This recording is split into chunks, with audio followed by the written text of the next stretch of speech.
I have had a crush on Yannick for 10 years but was too scared to confess. Then, I was diagnosed with terminal brain cancer, so I tied him up and took what I wanted, again and again. His eyes burned red as he struggled.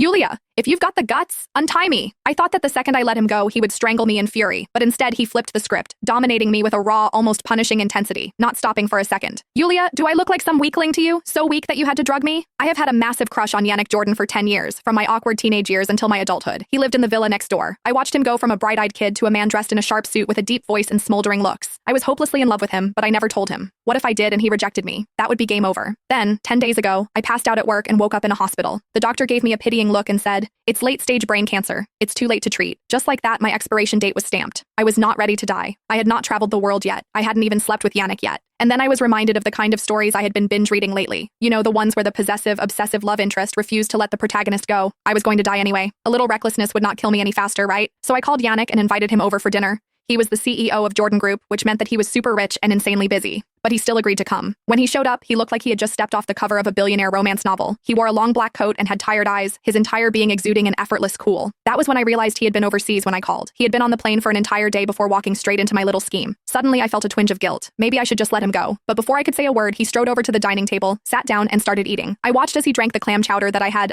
doctored a little. He raised an eyebrow at me mid-sip. "It's been a while. Your cooking has improved." Yeah, no kidding. Because it was takeout from the best restaurant in town. Why takeout? Because if I had cooked, it would have been so bad he wouldn't eat enough for my plan to work. By the time I grabbed a bowl from the kitchen, he was already looking a little woozy. I bit my lip. "Tired? Want to lie down?" He nodded. "I'm a little dizzy." "Take a rest then." We had known each other forever, so trust was not an issue. Hence, he followed me to the guest room without a second thought. Yannick was out cold. I struggled to peel off his coat, my fingers brushing against the crisp white fabric of his dress shirt. Beneath it, I could just barely make out the contours of his body. I swallowed, my throat suddenly dry as my pulse hammered against my ribs. But in the end, I lost my nerve. Instead, I rummaged through my closet and pulled out a collection of silk ties, ones I had bought for him over the years but never dared to give him. Well, tonight, they were finally going to serve a purpose. Carefully, I wrapped them around his wrists and ankles, securing him to the bed. By the time I was done, exhaustion hit me, and I collapsed onto the edge of the mattress. I lifted my gaze. I saw that Yannick's face was calm, his breathing steady. Right now, he looked so peaceful. But I knew that the moment he woke up, he would be furious. Just like the last time when his mother casually suggested that we should just get married, he was annoyed. I let my eyes linger on his face, memorizing every detail. I did not have much time left. In a few days, I would not get to see him ever again. I had spent my whole life being good and selfless. But now, at the very end of it, I wanted to be selfish just this once. Even if he ended up hating me, maybe that would be better. If he hated me, then he wouldn't be as sad when I was gone. His phone started buzzing from inside his coat pocket. It was his assistant, Jason Lindell. I hesitated for only a second before answering. "Yannick's exhausted," I said, keeping my voice casual. "He was knocked out after eating." Jason got the hint and hung up. My eyelids were getting heavier by the second. Screw it. I climbed into bed, wrapped my arms around Yannick's waist, and let sleep take me. Sometime in the middle of the night, I woke up to an angry roar. "Yulia Quincy!" I bolted upright. The sudden movement sent a rush of dizziness through me,